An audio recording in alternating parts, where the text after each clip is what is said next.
சச்சின் டெண்டுல்கருக்கு பிடிச்ச favourite fish fry இன்றைக்கி பண்ண போகிறோம். எங்கள் வீட்லேயுமே எல்லாருக்குமே பிடிக்கும். மோஸ்ட்லி பாம்பேயில் உள்ளவங்களுக்கு எல்லாருக்குமே இந்த ஃபிஷ் பிடிக்கும். இதனோட பேர் பொம்மில் அப்படி சொல்லுவோம், ஆனால் பாம்பே டக் அப்படின்னு சொல்லுவாங்க. இது மோஸ்ட்லி பாம்பேயில் தான் காணப்படும். நான் இன்றைக்கி 200 ருப்பீஸ்க்கு இந்த பொம்மில் வாங்கியிருக்கிறேன். இதை நீட்டாக கழுவி ஒரு துணியில் வச்சு மேலே ஒரு வெயிட் வச்சு ஒரு 1/2 hour வைப்பாங்க. ஏன்னு சொன்னால் அந்த மீன் கொஞ்சம் குழு குழுன்னு இருக்கும். அதில் தண்ணி ஈரப்பதம் இருக்கும். அந்த தண்ணி கீழே போயிரட்டு அப்படின்றதுக்காக அப்படி வைப்பாங்க. அது நான் அப்படி வைக்காமலே இன்றைக்கி வித்தியாசமாக ரொம்ப சிம்பிள் மெத்தடில் பண்ணிடலாம் அப்படின்ட்டு நான் இன்றைக்கி உங்களுக்கு காட்ட போகிறேன். நான் அதுக்கு இன்றைக்கி 200 ருப்பீஸ்க்கு ஃபிஷ் வாங்கியிருக்கேன்.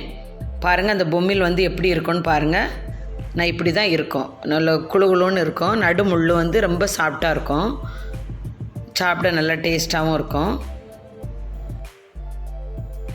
நம்ம இன்றைக்கி இது எப்படி பண்ணலாம் அப்படின்ட்டு பார்ப்போம். அதுக்கு நான் இன்றைக்கி 1 டேபிள் ஸ்பூன் நல்ல மிளகு எடுத்துருக்கிறேன். 1 பூண்டு பல்லை நல்லா உடச்சி அதை போட்டிருக்கேன். அதே போல் 1 கைப்பிடி அளவு கருவேப்பிலை சேர்த்துருக்குறேன். 1 டேபிள் ஸ்பூன் ஜீரகம் சேர்த்து மிக்சரில் கிரைண்ட் பண்ணிட வேண்டியது தான். இங்கே பாருங்கள், இந்த பக்குவத்தில் நம்ம கிரைண்ட் பண்ணி எடுத்துட வேண்டியது தான். இப்படி இருக்கும். சரியா? இப்போ நம்ம அந்த பொம்மியில் 1 டேபிள் ஸ்பூன் மஞ்சளும் 1 டேபிள் ஸ்பூன் வத்தல் பொடியும் சேர்க்குறோம். அது கூடவே தேவையான அளவு சால்ட்டு ஆட் பண்ணுறோம். ஏற்கனவே நம்ம அரைச்சி வச்சுருக்கிற மசாலாவையும் இதில் நம்ம போட்டு நல்லா கலந்து விட்டுக்கிடணும். மோஸ்ட்லி பாம்பேயில் எல்லாருக்குமே இந்த பொம்மில் தெரியும். நம்ம இப்போ ஏற்கனவே மசாலா போட்டு தடவி வச்சுருக்குறோம்ல, அதை நான் கார்ன்ஃப்ளவர் பவுடர் எடுத்து அதில் முக்கி எல்லாத்தையும் எடுத்து வைக்கிறேன். நீங்கள் இதில் கொஞ்சம் ரவை வேணுனாலும் சேர்த்துக்கிடலாம். அதில் ரவையும் கார்ன்ஃப்ளவரும் மிக்ஸ் பண்ணி கூட சேர்க்கலாம், இல்லை தனி ரவையில் கூட அப்படி ஊற்றி எடுத்துக்கிடலாம்.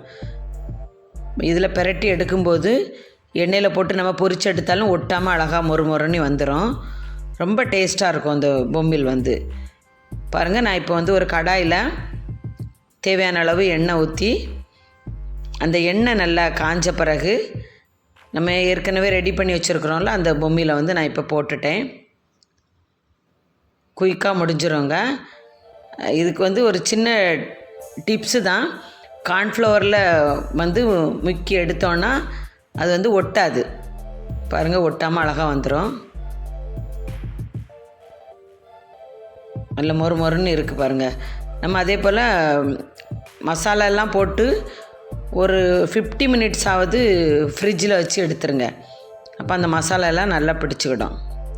இவ்வளோதான், சிம்பிளாக குயிக்காக ரெடி ஆகிட்டு, நீங்களும் உங்கள் வீட்டில் இந்த பொம்மில் உங்களுக்கு கிடச்சின்னா ஒருக்கா பண்ணி பாருங்கள்.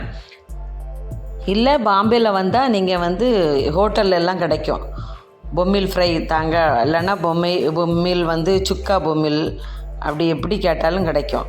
பாம்பே டக்குன்னு கேளுங்க அப்படின்னாலும் கிடைக்கும். இதில் நடு முள் ரொம்ப சாஃப்டாக இருக்கிறனால குட்டி பிள்ளைலாம் விரும்பி சாப்பிடுவாங்க. பஞ்சு போல் இருக்கும். அதே போல் அந்த ஃபிஷ்ஷுமே நல்ல குழுன்னு இருக்கும். அதனால் சாப்பிட்றதுக்கு நல்ல டேஸ்ட்டாக இருக்கும். ஒரு டிப்ஸ் சொல்கிறேன். கருவேப்பிலை, வெள்ளைப்பூடு, ஜீரகம், நல்ல மிளகு, இது எல்லா ஃபிஷ்ஷுக்குமே நீங்கள் ஃப்ரை பண்ணும்போது வச்சு அரைச்சி பண்ணிங்கன்னா சூப்பராக இருக்குங்க.